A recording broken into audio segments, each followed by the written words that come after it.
हाँ, तो operating leverage एक फर्म के अपने फिक्स्ड कॉस्ट को यूज करने की एबिलिटी, जो उसके ईबीआईटी को मैक्सिमाइज करने में कितना तक किया जाता है, वही उसके ऑपरेटिंग लिवरेज को रिप्रेजेंट करता है। इसलिए मैंने लिखा कि operating leverage reflects the ability of a firm of using its fixed operating cost in maximisation of EBIT.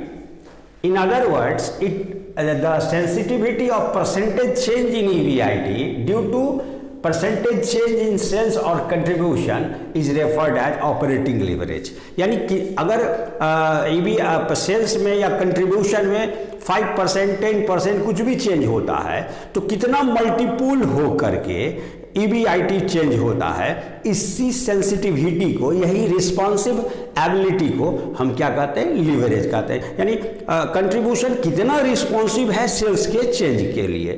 अगर सेल्स 10% करता है और कंट्रीब्यूशन 20% करता है, यानी 2 टाइम्स चेंज हो रहा है। अगर 40% चेंज करे 10% की जगह तो क्या होगा, वह 4 टाइम्स चेंज हो रहा है। तो जितना डिग्री बढ़ेगा ये टाइम्स लिवरेज का, वो high degree of operating leverage कहलाएगा। इसका फॉर्मूला चूंकि हमने पहले ही बताया कि ये कंट्रीब्यूशन और ईबीआईटी के रिलेशनशिप को डिफाइन करता है। तो contribution EBIT, contribution divided by EBIT से आप निकाल सकते हो। तो अबव एग्जाम्पल में, ऊपर वाले एग्जाम्पल में जैसा कि मैंने पहले बताया था, तो आपका degree of operating leverage in 2019 contribution 4 lakh है अबव स्टेटमेंट में, और 2 लाख जो है सो आपका ईबीआईटी है। तो 2 टाइम्स आया। आप गौर करें, सेल अप हुआ 50%, तो उसका इफेक्ट क्या पड़ा कि 2020 में ये घट करके 1.5, यानी प्रॉफिट बढ़ा, जिससे हम डिवाइड कर रहे हैं, भाग दे रहे हैं, उसका साइज बढ़ा, नतीजा रिस्क कम हो गया। तो जैसे जैसे सेल्स ग्रो करेगा वह रिस्क घटता चला जाएगा। लेकिन फिर इसका पलट कर देखिए तो जैसे जैसे सेल्स घटेगा वह रिस्क बढ़ता चला जाएगा। ये डिपेंड करता है कि अगर DOL, degree of operating leverage, ज़्यादा हो तो क्या होगा, वो रिस्की होगा, और ये रिस्क उठाने की क्षमता फर्म में कितना है, उसी प्रकार से degree of operating leverage maintain किया जा सकता है ना। क्लियर। तो अब हम लोग देखें कि आखिर इसका इम्पैक्ट क्या पड़ता है सिग्निफिकेंस पॉइंट ऑफ व्यू से। तो लिवरेज तो यूज करना ही पड़ता है हर ऑर्गेनाइजेशन को।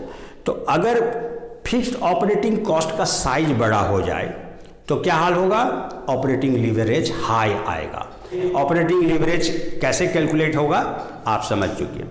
अब केवल जो पॉइंट ध्यान में देखना है इसका सिग्निफिकेंस, अगर फिक्स्ड ऑपरेटिंग का साइज बड़ा होता है तो जितना बढ़ेगा fixed operating cost, leverage, operating leverage उतना ही ज़्यादा आएगा और उतना ही ज़्यादा रिस्की होगा।